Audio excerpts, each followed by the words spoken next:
Hello folks, I am back with another firearms review, and you can tell by the box you know what it is, and from also the title.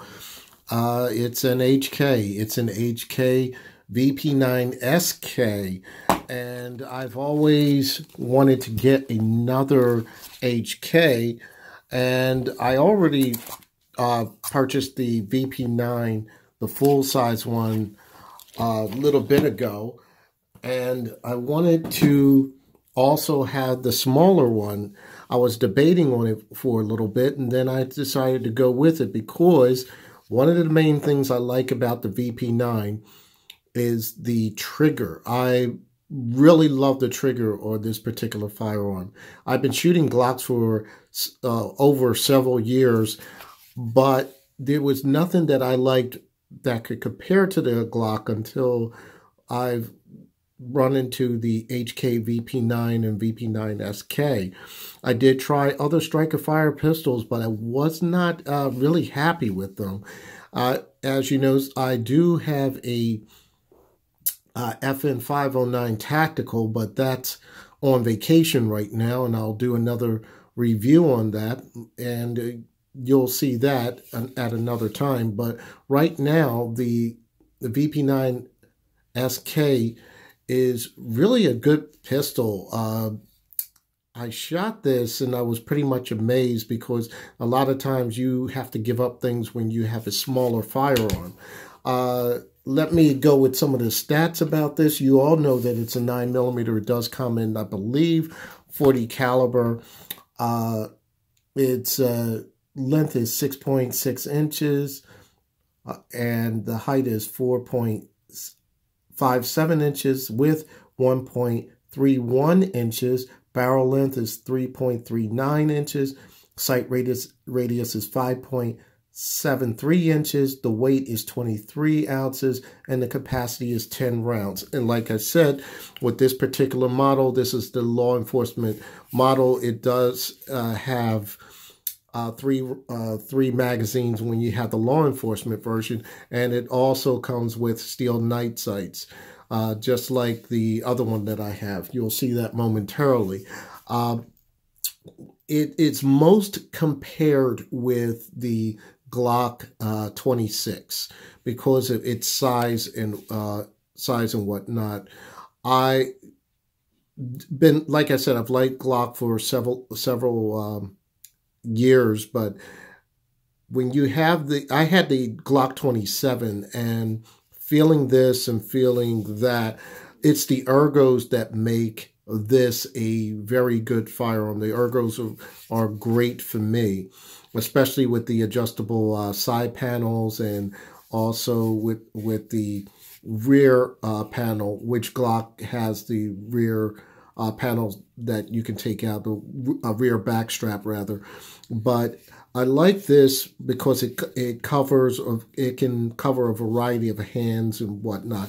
Right now I have the largest size on here. It comes with the I'm automatically at the box with the medium size, and I did shoot this with the medium size. A lot of people do not like the paddle release. I'm a fan of the paddle release because you can use just your trigger finger without losing too much of your grip. Sometimes with certain firearms, you will have to cant your hand over to discharge the magazine. But they did come out with a magazine version, a push button version where you can depress that for the magazine to come out. But I do like the paddle version. I think it's a little bit unique, and training to do that was effortless for me. So it's not like I'm going to pick up one firearm like my Glock and then have an issue using this. I already know it's the paddle release.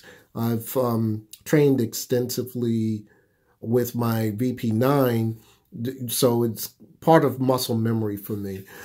I really like the sights. Like I said earlier, they are the True Glow sights, and its takedown is very, very good.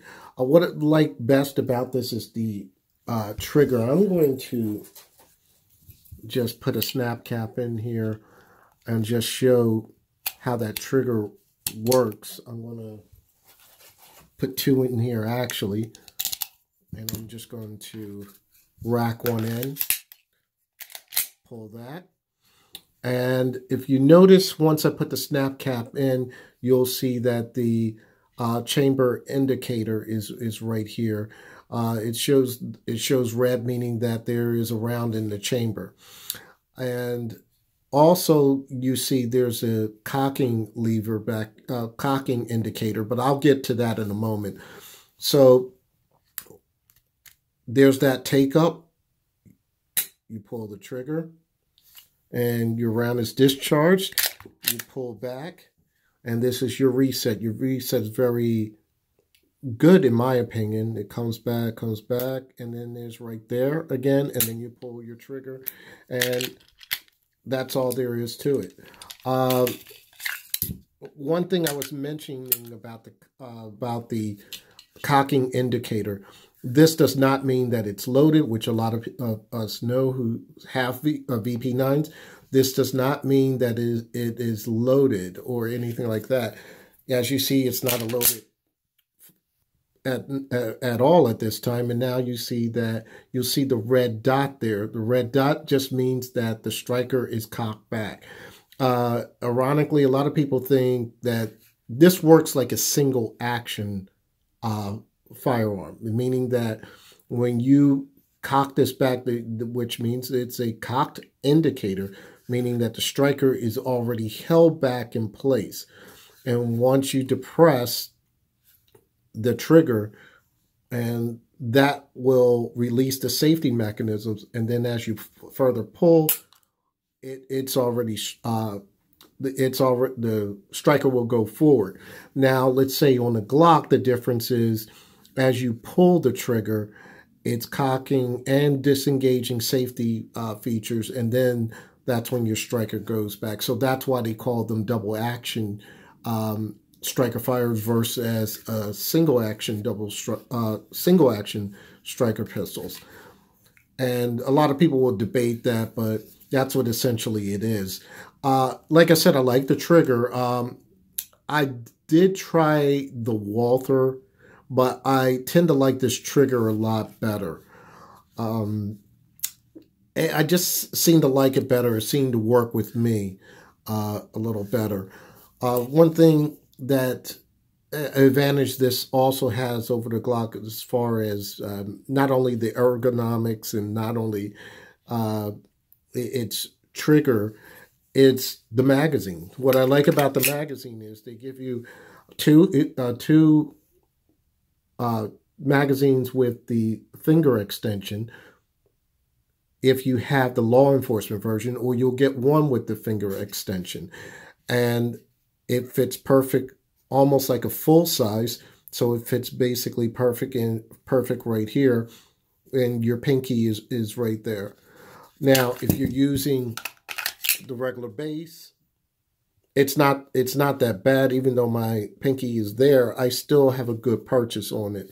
And with your grip panels and with your back panel here, you can set this up any way you would like, so it would be able to work perfectly in your hand. One of the other things, I want to show you a difference between the two regarding this. Let me pull out the regular VP9, and I'm going to take the magazine out of this one. And first, what I'm going to do is cock this back and take this apart like all other VP9s do that. And that's your internals on this particular one. And here is the regular VP9. Do the same thing. Turn this down and pull the slide off. Now, if you notice, the difference between the two is you see the spring section here. Now, this is a steel guide rod with the flat spring. Now, some people have had problems with this particular spring setup because if you're using 115 grain rounds, it would sometimes you would have some type of malfunctions. Now, the way I solved the problem was two ways. One was I did leave the firearm the slide locked, and I left it for periods of time, and also shot it several times to break it in. This particular firearm, you have to use 124 grain. It was rated for 124 grain because they are using the VP 40 springs in the 9mm now. It depends on which one you get. Some are, I've heard that some are vice versa or so forth. You can buy a spring for this from hkparts.net, and you shouldn't have any problem with using 115 grain. But out of the box, you use 124, you're not going to have a problem because it's giving enough blowback, enough full power, or if you're using plus P ammunition, you're going to get that slide cycling like it should. So a lot of people think that these were malfunctioning. It's just that it was just rated for a particular round. Now, with the VP9SK, this spring assembly is different. As you see, this is a dual coil spring, similar to the way Glock has been doing this over the past several years, starting with their Gen 4s, even a little bit before the Gen 4s. Now, I like the dual springs because I think it does a lot for as cycling and recoil. So as small as this firearm is, it's able to handle, rapid fire. If I'm saying that correctly, it handles rapid fire very well. And I shot this with 115 and 124 grain, and there were no issues, no malfunctions. The only malfunction I had was because I had my thumb on the slide, and I thought it was. I thought I hit the slide release, but I felt when this slide came back and it almost gave that cheese grater effect, and that was my fault. So luckily I didn't draw any blood or anything, but that's what I noticed, the only malfunction that was induced by me. If you look at both inside, they're pretty much similar. Excuse them, they are both dirty because I've been doing extensive shooting with both of them. And they work very well. Let me put this back together real quick. And do that.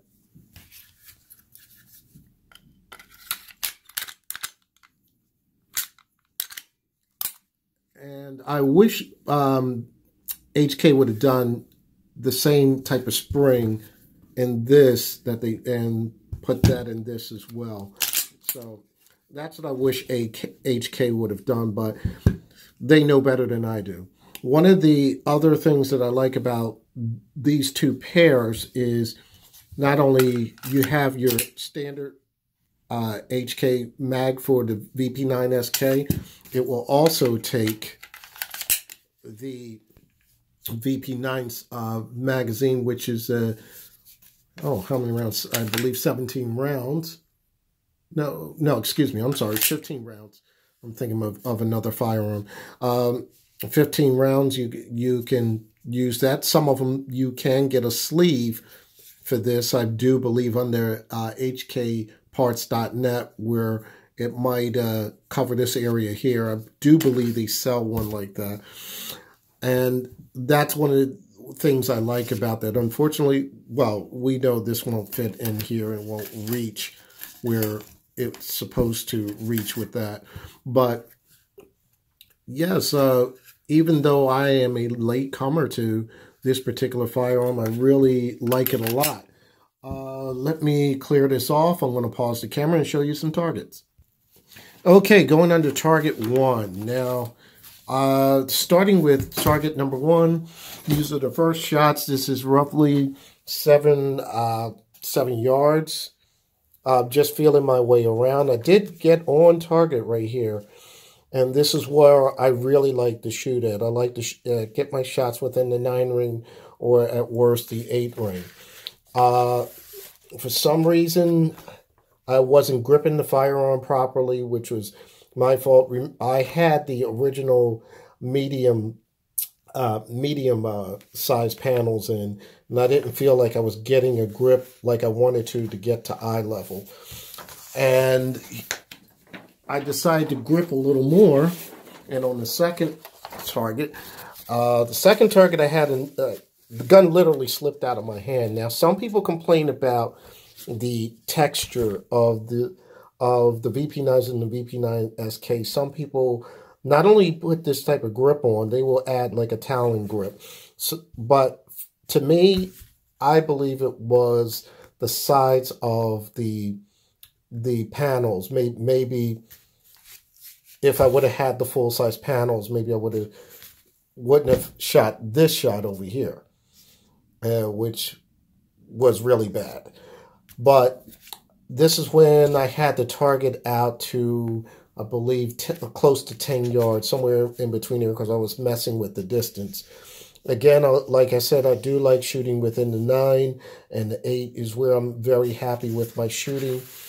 And I believe this is roughly at 10 yards because I was trying to aim. Yeah, I was trying to figure out my point of aim, and I aimed a little bit too high, so there's that shot there. And then I have my cluster right here. All in all, I do like the way this particular firearm shot.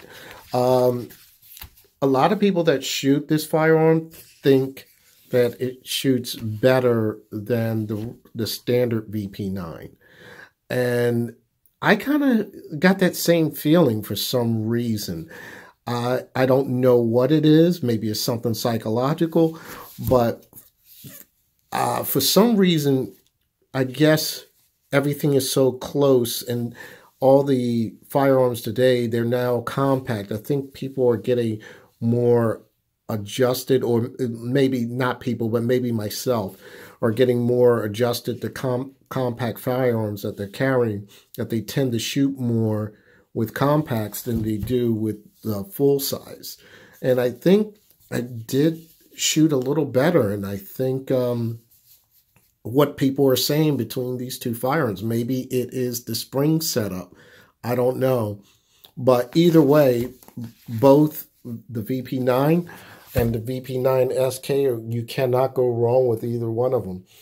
I highly recommend this. If you haven't picked anything else, I know there are a lot of firearms that are in 10-round capacity that are thinner than this double stack, such as recently the Glock 43X and the 48.